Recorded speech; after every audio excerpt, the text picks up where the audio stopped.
Hi, good afternoon, ladies and gentlemen. Welcome to the October President's Open Forum. As published earlier this week, we have three topics that we're going to share today. One is the work that's being done now on campus and in the district on the feasibility of potentially going for a bond either in June of 2014, November 2014, or possibly November 2016. And you'll hear about where we are, what the steps are involved in that process, and what the decision points. And Toni Sommer will be presenting that. Following Toni's presentation, I've asked Vice President Deb Wulff to bring us up to date on where we are with the accreditation follow-up visit and report, as well as the plans and development of the 2014 comprehensive self-evaluation. Following that, I'm very excited to share with the campus and Friday the community on a new scholarship program that we'll be launching this next week to implement in August of 2014. Called the Cuesta Promise. So I'll share with you the details of that. You'll be sworn to secrecy because we have a press conference scheduled on Friday where we'll do the public launching. So you get a sneak preview of it. So with that, I'll turn it over to Toni Sommer.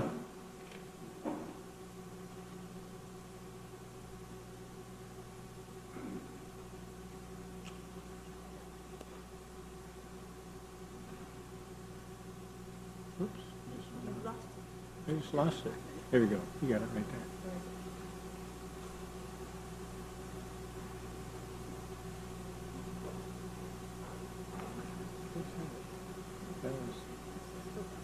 Oh, there it is. Here it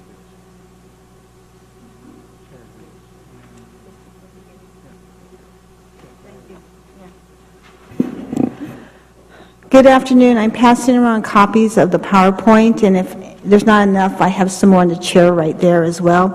And I'll race through this. This was from an hour presentation I did on October 3rd, and I'm going to do it in about 10 minutes, so bear with me. As Dr. Stork indicated, the Board of Trustees asked me to procure a pre-election bond consultant this past summer to look at the feasibility of doing a bond next year in 2016. The reason for this was, as you know, as we've been going through all this accreditation as well as our master planning, one of the things that was updated, because it was due to be updated, was the facilities master plan. And that facilities master plan currently has about $120 million in just repairs that are needed to this campus alone, as well as a few more buildings that are needed up in North County campus and whatever we might want to do in South County. And I didn't have that much extra in the budget, and so after several months of discussion, the board decided it was prudent to see if, in fact, we could pass a bond. We're one of less than 5 colleges in the state of community colleges in the state of California who does not at this time have a bond. And so we're going through that feasibility. So what this is based on is a workshop that Dr. Stork took several of us to this summer about the best practices. And I'll just go through it real quick, and I'll kind of show you where we are and where we're going, so you kind of get an essence of what's going on. So the best practice is, one, to start early, be proactive, listen. We do have a hard time on this campus. Listen, solicit input, and honor that input. And that's what this feasibility is about. This is to figure out if, one, the voters of our district will even consider passing a bond, and if so, what type of items would they be willing to finance. Just because we want to do something, it does not mean the voters will necessarily pay for it. By the same token, just because the voters will pay for something doesn't mean we necessarily have to go in that direction. What we're doing is we're looking for the intersection points of where the voters are willing to pay and where it matches the needs that we have. And so that's what we're looking to see in terms of the feasibility. So basically, you want to at least start 18 to 24 months out, and you want to do some things. So One of the things you want to look at is our needs. We did that with the updating of the facilities master plan. The other activity that's going on currently is we're also in the process of updating the North County facilities needs.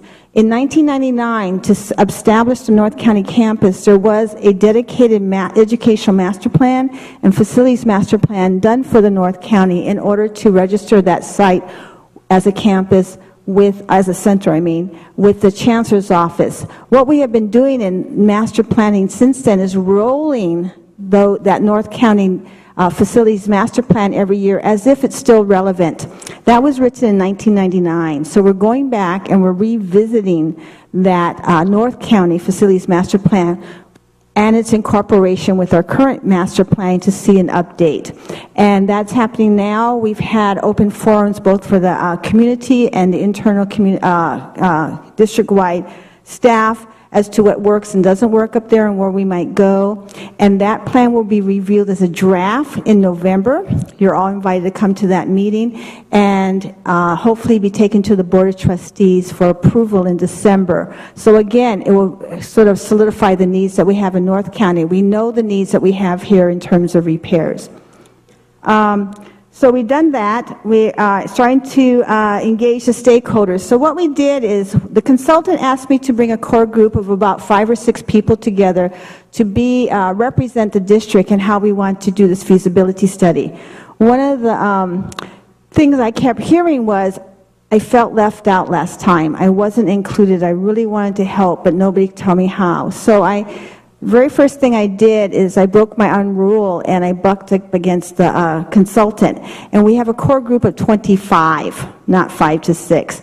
And all the constituent groups are there, the classified union, the faculty union, the academic senate, management senate, students, foundation board members, certain people like Terry and Chris Green and such who will be actively involved if in fact we get a bond. And these 25 people don't all show up at every single meeting, but we have a good portion of them that show up at every meeting. They've been working with the consultant and putting together our first survey, okay? And so we're doing that. And so we're in that process, as well as 6 months out, we're going to organize and fundraise, and then we're going to get the voters out. So let me go a little bit more into it. Any questions? Okay. So again, like I said, that we've done the needs assessment. We've got our team together for the feasibility. We're not in election mode. All we're doing is trying to figure out if it makes sense to actually advise the Board of Trustees next April to, in fact, go for a bond. And we also passed a reimbursement resolution.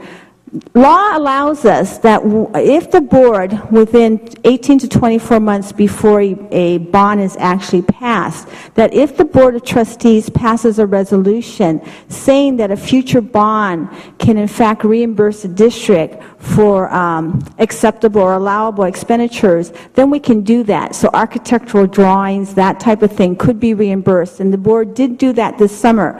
It does not obligate us to a bond, but it allows us, if we want to, if we got a bond, to be reimbursed. As well as, okay, we've done, and as far as exploring all possible funding sources, that's why we're looking at a bond, because we want to see if, in fact, that's the only feasible thing we can see at this time, or logical thing, in order to come up with anywhere from $175 to $200 million is what we're looking at. What we're considering our needs is the repairs on this campus, several buildings for North County. We have a problem with the modulars. There was ed code written years ago that modulars that were put in before 2000, in fact, have to be disposed of by 2015. 2015 is now upon us, so we're going to have to first remove those modulars, and then we're going to have to figure out where we're going to put all the programs and people who are currently working in modulars. And so there's some space needs that are there. And so as well as if we could in fact have the cops paid off to relieve some pressure on our general fund. So those are the needs that we're looking at, okay? Okay, 18 months out, which would have been May, this past May, we should have began our facilities master plan. We were actually ahead of this. It was about that time that it was actually, and previous to this, that it was actually approved. We got lucky because we redo the facilities master plan every 10 years, and it was up for renewal. So we have all of this already done. And if you go onto the accreditation workshop, look at all the major planning documents, you can get to the facilities master plan if you're so interested. So we're based on, okay. So in February of this year, so going back between now and February, what we're doing is we're trying to figure out if in fact the community will support. And that's the step we're actually in. And we have there's about 20-minute interviews that are going to be done throughout the county. I want to explain a little bit how that survey process is going to work. They are interested in talking to voters. They're not interested in talking necessarily to the community at large. The only way you pass a bond is the people who show up at the polls in that particular election, in fact, vote for your bond. So there is all kind of data that's public data as to who votes in which elections. And so they're going to test, and that's why there's a possibility of June of next year versus November of 2016. But what are the type of voters that are most likely to show up? And whether you know it or not, you're being tracked, whether you show up to the polls or not, okay? And what's very interesting is more than 50% of our voters do it absentee, which tells you a little bit of information about when you time your campaign, as well as a huge portion of our voters are over 65. So that also tells you what type of message and interest they might have. And so we're going to poll these people, and what we're going to do is first figure out if they even know who San Luis Obispo County Community College District is. Do they know who Cuesta College is? How do they know us? What do they think of us? What's the good, bad, and the ugly? Then they're actually going to take the person being polled kind of through a seesaw or a good and bad scenario. Did you know that Cuesta College is, and I'm making stuff up, has had trouble with their accreditation? How do you feel about them now? Do you know that Cuesta College just had a student that qualified to be in the automotive contest in Brazil next year? How do you feel about that? And kind of take them through, the positive and the negative and how that affects their voting, okay? And so that's what's going to happen, and we're working on those questions now. We will resurvey late next spring, which is good because it will be after our accreditation announcement in early February, as close as possible to when the board will have to declare if they in fact want to go to election, to see where the voters then stand. Also will give us time to take what we get in the first survey, compare it up against our needs, and see how we package, and in fact, if we package appropriately for a bond. And this thing is moving on me, isn't it? And I'm not touching it, okay? So you guys can read ahead. Okay, so basically what will then happen is we will do those surveys, and do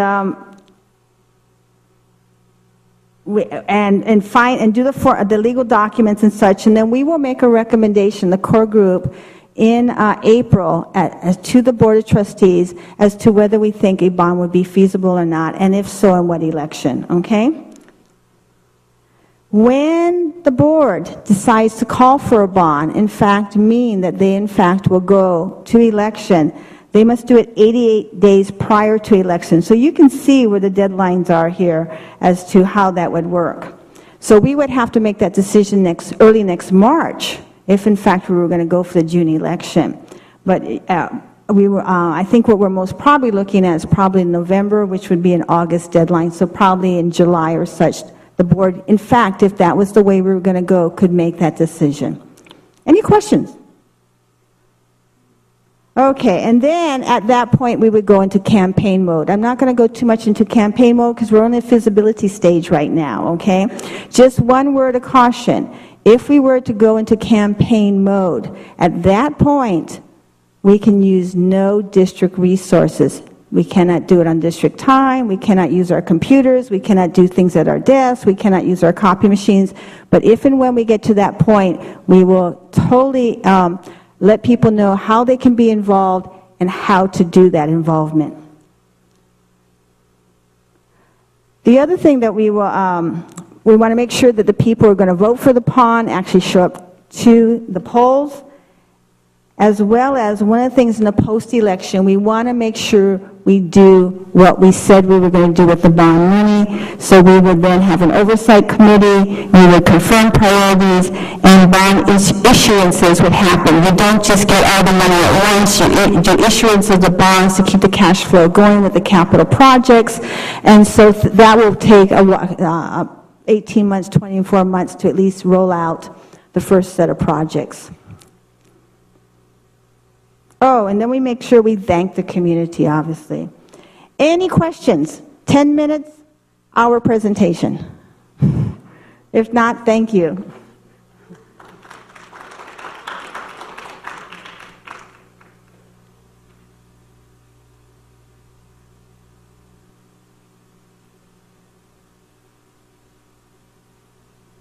Well, mine's not as exciting. I can tell you that. So.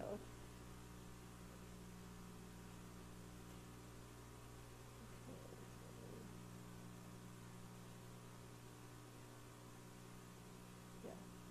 Oh, wait. Sorry. From beginning. There we go. Okay, accreditation. I want to tell you today's a very exciting day because if we get through all this evidence, checking the links, we're going to send out our 2013 follow-up report. Yay. So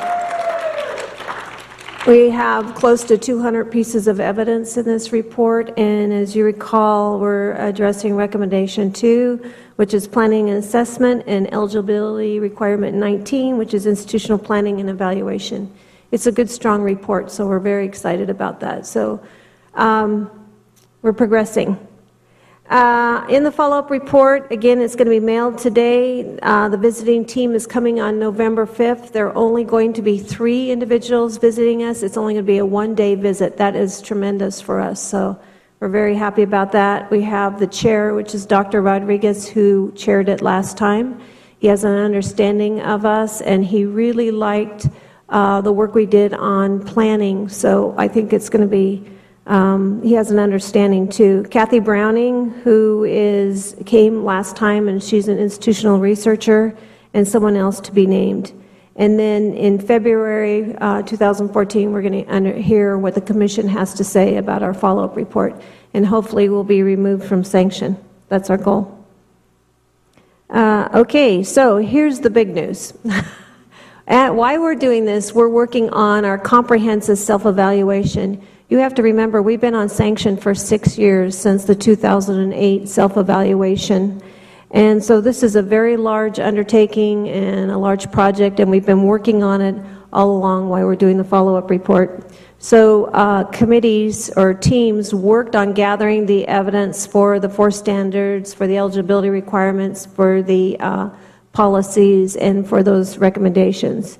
So this is what encompasses Standards 1, which is institutional effectiveness, Standard 2, student learning programs and services, Standard 3 is resources, Standard 4 is leadership and governance, and then our eligibility requirements, our policies, and then the 9 recommendations that we got in 2008. So at where we are, how we're progressing on those recommendations, and remember, we're just now finishing up the 9th recommendation in our follow-up report. And then we have to address all the planning agendas. So if you recall, in 2008, we had a lot of ideas of what we wanted to do, and we wrote an incredible amount of planning agendas. In this comprehensive, we will not have as many. You only write a planning agenda if you don't meet a standard or an eligibility requirement or a policy. You don't write a planning agenda because you think we need to do something better. We need to do something better. That's just part of our business. But we don't have to write it in a document and be held to it because things change. So that's one of the differences that you'll see in this comprehensive. Now, this is a huge report. And when people go to the Commission, they'll tell you they only want about 250 pages, but that's really rare when you see one that's 250 pages, especially when you have to address 9 recommendations and all those other aspects, and we probably have about 50 or 60 planning agendas. So it's going to be longer than 250 pages, probably by quite a bit. I imagine we'll have at least 1,000 pieces of evidence that we're going to have to gather. So we're starting the vetting process, and what we decided is we're going to put it in bits and pieces because it's overwhelming for someone to see it in one full draft. So in October, and remember in the vetting process, it's planning a budget, it's college council, it's academic senate. Those are the groups that will be looking at it. We will be putting them up on the accreditation website, so we will take input from college-wide. But really what really works is if you talk to your member of one of those committees to give your feedback, that's the best way to do it. So we're going to try to slowly roll this out, and they're in rough drafts, and then the Accreditation Steering Committee is going to be taking that feedback and working on that draft to clean it up and make it understandable. And so you can see it's a very, very tight timeline because the first draft of the whole document is going to be in March. The second draft of the whole document will be April, and then it'll go to the Board of Trustees in April and May. This report is due June 15th, and so just linking all that evidence, taking it to the printer, it's a much larger document, it's going to take time, so we need to have enough time to do that work. And we want faculty here and people here when it is approved. So it's tight, but I think we're up to the challenge. And then that's it. Do I have any questions? No questions? All right. Good job, guys.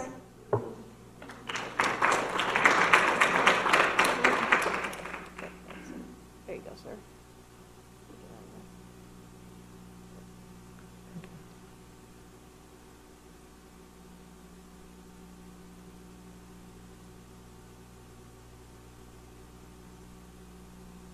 The last segment of today's forum has to do with a new program that we're going to launch for our students effective fall of 2004.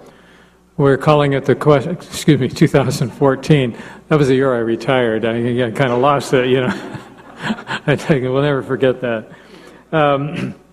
And so we wanted to share that with you today, and we'll be posting this video on YouTube after Friday, and so the whole campus and student community can also share with that. A few months ago, Shannon's office in the foundation was contacted by an attorney who was a co-trustee for a family estate and indicated that we had something to do with a large gift. And it was determined that this gift was part of a family trust and a family estate. The co-trustees had been directed that the proceeds of that estate were to be distributed, 2/3 to Cuesta College for student scholarships, and the third to another chosen organization. So upon the death of the spouse of the couple that created this account, that trustee contacted us and told us of what that was going to be, and our share was $8.5 million. Now you can imagine that got our attention very well, very quickly. We've received a portion of that in cash. We've received also a portion in promissory notes, and there's still a portion that's involved in property that's currently on the market being sold in the city of Morro Bay. But the net worth of the total gift is $8.5 million. This, Shannon then contacted me. We met for her to share with me the good news of this gift, and also to talk about how we were going to implement that. So you have to understand that currently our foundation has endowments worth a distribution of $250,000 a year to students in scholarship. This size gift, if fully endowed, would generate about $300,000 to $350,000 itself on an annual basis. So the question was, well, what's the best way to distribute that money? So I had been exposed to the concept of a promise program several years ago that some colleges were engaged in, where they will make a commitment to certain groups of students to pay for parts of their education if they chose to come to that particular college. And I'd shared that with Shannon shortly after she had come to work with us, and so when she walked into my offices, I think we can fund a promise program, you know. So we started to work on that, and the basic idea of the promise program is that we would have the ability to benefit every single San Luis Obispo high school, county high school graduate, whether they are public high school, private high school, whether they are homeschooled, whether they come out of the Grizzly Academy, whether they are a GED student. But if this is a first-time student coming directly to Cuesta College on the immediate fall, so we're talking about it in this iteration, those who finished their high school equivalency or education in 2014. That means they could be a mid-year graduate, like in January when they finish their fall term, or a spring graduate, if they choose to come to Cuesta College in the fall. So we developed a proposal, we took it to the executive committee of the foundation and introduced the idea to them. They embraced it, they endorsed it, and recommended that we take it on to the full foundation board, which we did, and which was also endorsed in August of 2014. They also chose to quasi-endow the gift. The donors did not specify to make this an endowment, which meant that we could have just doled out $8.5 million until it was all gone, you know. Or we could endow the money and therefore distribute the earnings of that gift in perpetuity, which means it goes on and on and on. And so the board chose to do that. That's called quasi-endowing, when they choose to do the endowment. It also means that we could pull the money out any time and do whatever we needed to do at that particular time and still honor the wishes of the family. So then we decided, okay, we have the money now, how do we implement that? So a work group was pulled together. I see what Toni was talking about. Hello, okay. It's getting close to Halloween, you know. So this a work group was pulled together. I asked Noemi and Shannon to co-chair this, but there was a great group: Toni, Ryan Cardinal, Raul Aldama, Chris Green, Rich Camarillo, Betta Nur, Lori Yoshiyama, Julietta C., Sabrina Robertson, Candy Munoz, Kat Bloom, Kristen Pimentel, Janice House, Eric McDonald, Kathy Thorpe Silva, Anthony Gutierrez, student body president Charlie Scoville. That was the group. These are all the players, because if in fact we were going to do this, given what we've been through over the last 3 or 4 years, we did not want to create a whole separate process and drown everybody, because it wouldn't be worth it. So we looked to say, how can we integrate the implementation and the distribution of these dollars in the current processes that we currently have in place. So that was it. We needed some automation, we needed some cooperation, we needed some brain power, and this group really pulled together and created an avenue for that. So what is the Cuesta College Promise? So this will be, and this is part of our Q&A that we'll be distributing to the public. So it is a scholarship program where San Luis Obispo County high school grads will be eligible to have their first semester fees covered at Cuesta College. So how do they qualify? Well, they have to be a graduate in the year 2014, 13-14. And I mentioned the areas from which they can come. They can come from the public schools, private schools, homeschooled. They can be DREAM Act students. But they have to enroll in 2014. That's our initial population.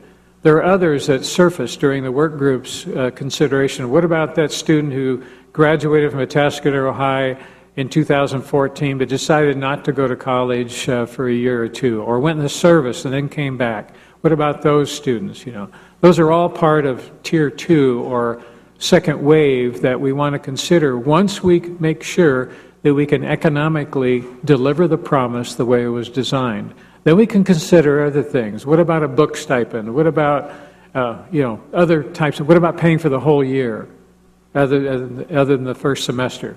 Those are all in a parking lot of ideas about how to extend it.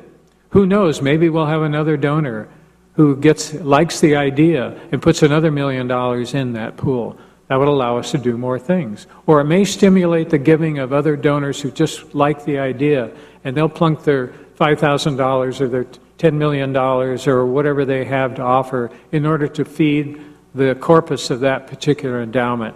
That's hopefully one of the catalysts of this. So what fees will it pay for? Well, first of all, it'll pay for all the enrollment fees, $46 a unit. It'll pay the health fee, the ASCC fee, the student rep fee, the student center fee, which is a once-a-year fee, and it'll also cover course materials fees. These are all the fees that students are faced with when they come to Cuesta College outside of the cost of books and transportation and food. But we want to deliver this. This is our promise to our local high school students, is that you come to Cuesta College and we'll remove that initial barrier for you. We want to give you the opportunity to try college. So what do they have to do? So the promise will pay for all the unit fees, whether a student is full-time or part-time. Now, we know a lot of our incoming freshmen have a tendency to be more full-time because many of them are still on health insurance policies and car insurance where they have to be full-time. So we know that's going to be a model. So in order to qualify for a fee-free, try to say that 3 times fast, fee-free, there is a process for that. And it's not very much different than the 3SP, the new Student Success Program, is going to be asking of all new students in order to be successful. So they will have to complete the online admissions application to Cuesta College, and this is the application period for the Promise program will be advertised starting November 1st, and that will start out with the application. They'll also be required to fill out the scholarship application, which not all new students do that, but we will require that because this will also open up the opportunity where they may be eligible for other scholarships that could also help take care of some of those other costs like books and transportation and so on. They also need to fill out a FAFSA. This is going to be really important because some of these students, and a fairly significant portion of these students, are also going to be BOG eligible for the fee waiver. Therefore, the fee waiver will be applied first, and then the promise will pick up the rest of it. So all students will receive the same benefit. So it'll be seamless in terms of what the students see. They will see a zero balance on their student account, but it may be paid for by a couple different sources in that. They must complete an online orientation. That's what we're requiring of all new students anyway. And they need to go through the assessment process, which is a normal process for that, and they need to do an SEP, a student educational plan. And then check the email to make sure that they've received the promise, okay? Because we'll be communicating with students who complete all those steps. And but these are the key timelines that we're going to be laying out. And there will be a live link on the website. There will be on the front page, there will be a Promise tab, and they click into that, and they'll also be able to see what they have to do in order to accomplish that. And what happens if the student misses the deadline? Tough luck. They're not eligible. Okay. Now, realistically, we know that there will be some extenuating circumstances, so there will be an appeal process. We're just not going to advertise it. Okay. But technically, we want students to walk through those 7 steps in order to be successful. Okay. So suppose I hear about this and I'm a sophomore at Morro Bay High School, and I say, well, what about me? Yeah. Well, what we're going to tell them, the promise is theirs. Finish high school, graduate, and come to Cuesta College. And the promise will be yours. That's part of going to be our marketing, because we have a ton of families in our county with school-aged children that are thinking about, how are we going to afford college? What are we going to do? We want to plant this seed as to say, look, if you are planning to pay for 4 years of college education, if they're pursuing a bachelor's degree or something, why not come to Cuesta for those first 2 years, save some money, we'll even help you with that, and then fund the upper division and graduate work. And you're still paid for 4 years of college, and yet the student will then achieve a goal that they may have beyond that. But for those students who are looking at the CTE programs or career development or advancement, this will be really tie nicely into that. So we want them to think about the future of what this promise can do for them. And then we'll also have more. We'll have the web page with more information about that. We've marketing has produced a flyer. This is the kind of mock-up of it. This will be the image that we're going to be capturing, kind of the brand of the Promise program. I was told that these are actually hands of our students, so it really is some real people. But notice that these 7 steps that I described all fit an acronym of the word promise.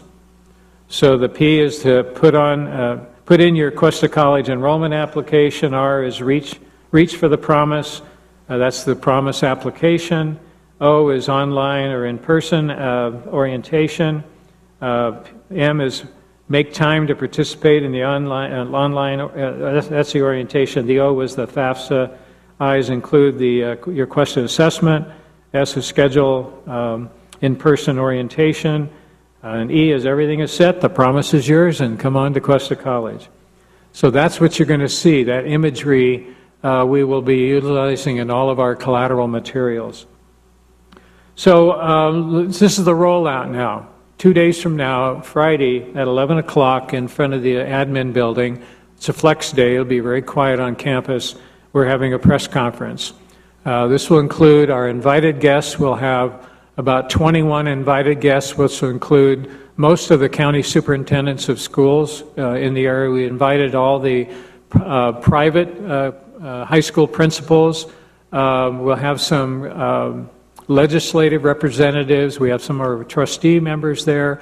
We'll have foundation board members there to participate in and to show support for the power and the significance of the promise to take care of a lot of needy students in our county.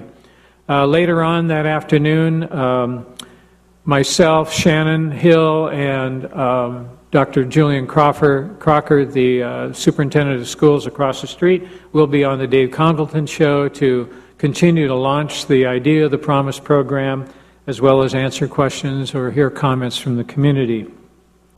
Actually, on October 24th, there's a new date here. The San Luis Obispo Chamber of Commerce every month does a program in the morning called Good Morning SLO. Brings together about 300 community business people and to do a program in the morning at Grace Church. We're on the dock, we're on the schedule for October 24th, so I have an opportunity not to announce the promise because it'll already be out there, but really talk about the power of endowed giving and what people can do to add on to the gift or create their own gift or think about, as they're planning their future, about looking at how they can help education in the long run.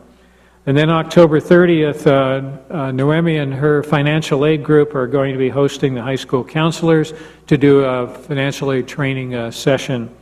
Also, Candy Munoz is currently out meeting with all of the high school liaison counselors to really start tying down some dates for the outreach activities in the spring, as well as to start to feed into the Promise notation. November 1st, that's the kickoff date. That's when students can start to apply for the Promise scholarship.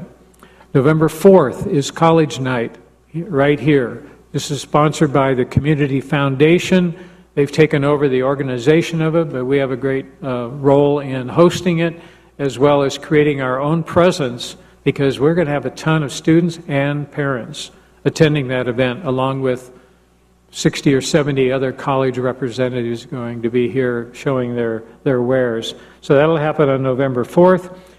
We think we're going to be able to squeeze in a KPRL radio presentation during their Sound Off program, which is in the midday, also on that on the November 4th, because we'll be in the North County for a foundation board meeting that day.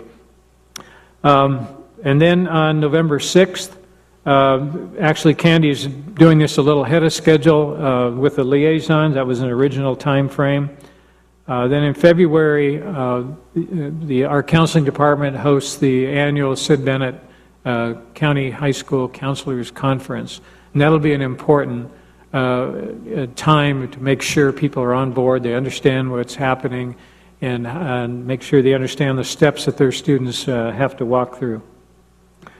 So, and then March 2nd is the deadline for the application process. That's also the deadline for the FAFSA. So that's when it terminates. So we get the late bloomers that walk in, May 15th. They don't have anything to do next fall. Well, you can still come, but can't promise you anything. So that's where we are. And so look forward to that. Probably you'll see probably Friday evening, and then probably the Tribune will be carrying their representation of the Promise program on Saturday's Tribune. And then it'll be, it's released to all the local print and electronic media.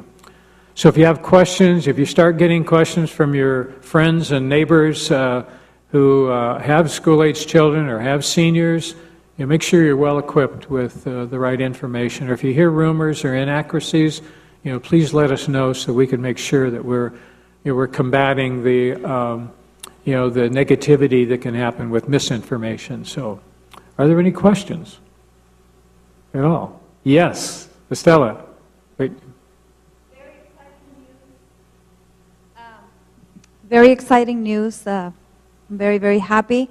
My immediate question would be, how are we going to disseminate this information to the Latino population and other populations as well? Because obviously everybody would take advantage of this wonderful opportunity. Right. Wait. Let Shannon respond to that. That would be with your help, because we have our reach, and then you have contacts, and we will be reaching out. They're on our list for disbursement of press releases and everything else, but we definitely need the help of all members of our community to get the word out. It's a brand new program, so we need everyone promoting the program in all languages. Okay, and Noemi. One of the things that we're working on is to develop a checklist, and that checklist will be bilingual. And in the rollout, we will be scheduling with different student services staff training so that you are equipped to answer the questions. And we do have a separate hotline that we're establishing, a Promise hotline, as well as a Promise email. So if you are in student services or other areas and you know that you might be getting a call, see me and I'll make sure that you're on the training list. Yeah, the conversation did come up this morning about bilingual access, not so much for the student, but for the families. So the families are the ones that need to really understand this so they can help encourage and also be encouraged by this particular opportunity. So we'll be looking for all the avenues that we can in terms of the distribution of information, whether we produce it over the Spanish-speaking radio stations to all of our collateral materials that are in bilingual format, so we can do the best job. So, and Shannon wasn't kidding, Estella, you can be a great resource to help us walk through that process, which you've done before. Yeah, thank you. There's a question over there. Yes. I may be getting down the road a little bit here, but once this program gets established and if there's any money left over, is there any talk about extending this program to people outside of the county? No. No, okay. Not on my watch. And I'll say that really seriously about that. This is not about servicing the state of California. This is about a local gift that was given and in our interpretation, helps support the only population we have any control over, any responsibility for, and that's the residents of San Luis Obispo County. They're the ones who pay taxes, they're the ones who support the college. Even though we know we have a migrant population, we have a lot of students who do come from outside the county. But we also have a lot of adults who didn't take the opportunity or didn't have the opportunity to go to college. I'm still concerned more about them than about the 19-year-old from Mission Viejo High School who wants to come to Cuesta College for all the right reasons. But generally, those students are not the most needy. Okay, and we find that, that's our focus right now. Okay, good question though, because that did come up earlier. There was a question back here. Yeah. Oh yeah. What a fantastic gift. This is kind of making me choke up a little bit, but something that I thought about, it's like when something is given free, that the person that gets it doesn't, what's the word I want to use, appreciate it, or so I'm wondering if the conversation has been had at how to address that. It's like if a student comes here and says, well, I'm not paying for it, so why should I put in the effort or whatever. It's almost like, Sure. almost charge them $10. At least they've invested something. Do you understand what I'm saying? Oh, absolutely. Those are all, these are the kind of conversations we had in the work group. People really playing devil's advocate and say, yeah, we could make it say, you want it, you got to earn it. And we could only hold it for people who had demonstrated their interest and their follow-through with completing units, getting a certain GPA, and so on.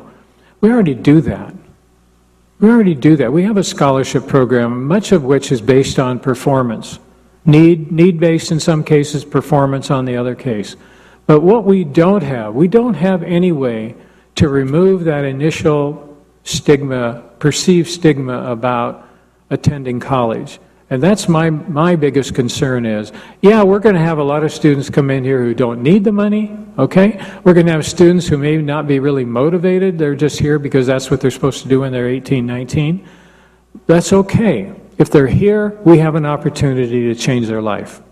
If they're not here, we have no way that we can invoke upon them a way in which they can improve their person as well as improve their life through education. And that's the power of the promise that I see. Will there be some abuses? Probably, but only for a semester. That was a question that came up about, well, what if we extended it for a full year? Well, now I would be more interested in saying, to get that second semester, you got to earn it. You got to achieve something, which is also problematic because the way the grades are done, and by the time we grades processed in terms for spring, it's already started, so it has some logistical issues, but that's why I'm more interested in expanding what we do that first semester and to say more people than it is to extend it beyond that first semester at this point. We all know that books are a huge hurdle for many students, so I'd be more inclined to move towards some kind of a book stipend if we have, if we have enough resources to do that, and let there be light. Any other questions? All right, well, this was more of a good news day, and we're happy for that, and we hope we have more and more good news for you. So thank you for being here.